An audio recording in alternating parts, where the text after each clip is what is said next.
Hi everyone. Some of you will know that I've been very vocal on LinkedIn, particularly at the moment recently, against people, loads of Excel bots who've come out with videos and posts and stuff saying, oh, VLOOKUP is dead.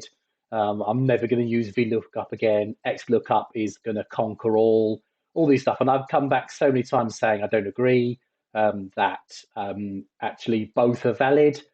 And both have their own correct use cases, good things, bad things about both.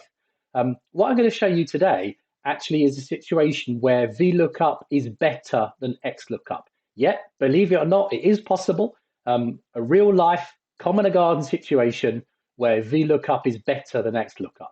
And it came actually yesterday because someone asked me a question about XLOOKUP.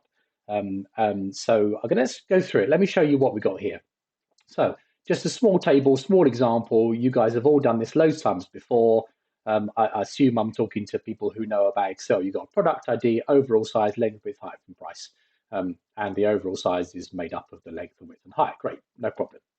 So you all know that if you do equals X lookup, I know I'm not hard coding my ranges. It doesn't matter for this example, but we're going to look up X3 in that range. And we want to bring back. Now, you'll all know that with XLOOKUP, you can do spill. Excel spill, bring back multiple columns. And let's just complete the formula correctly. Now, you'll all know that that spills across and brings back all of the columns. No problem. Great. Okay. But in the situation here, I'm going to delete length, width, and height.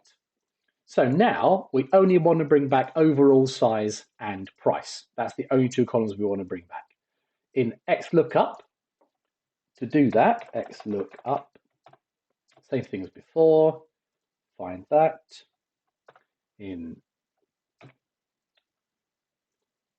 Helps if I actually type the equals, XLOOKUP, find that in that range.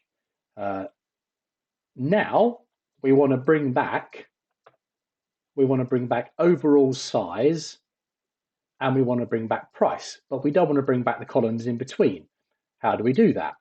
The only way that I've found that you can actually do that with XLOOKUP is to nest in here a choose, and then to array specify two choices at the same time, and make the first one the overall size and make the second one the price.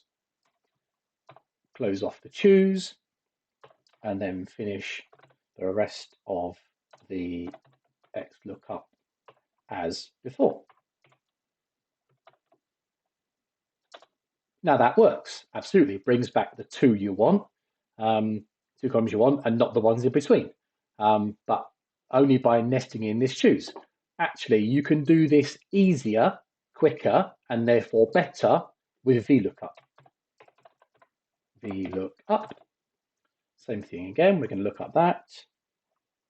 We want to find it in the whole table range, same as lookup always is.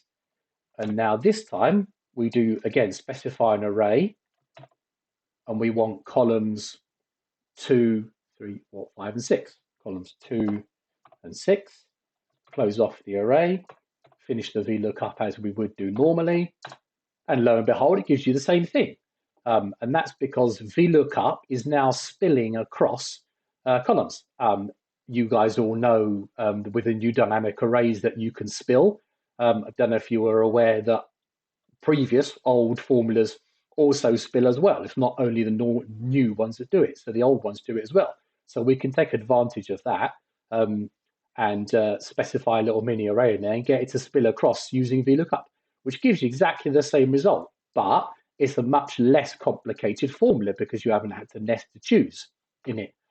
You can't even use the argument that in VLOOKUP you have to specify your mini array, because you have to specify your mini array in the XLOOKUP within the choose anyway. So I would argue that this is easier, quicker, and therefore better situation where you would want to use VLOOKUP over XLOOKUP.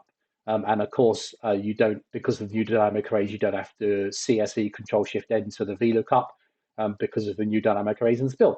So there we are. I think that's an example where VLOOKUP is better than XLOOKUP. I'd be happy for someone to comment and tell me that you can do this just as well in XLOOKUP. Be great to get community involved and find a better way.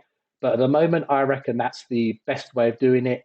And I've finally proved the VLOOKUP can be better than XLOOKUP.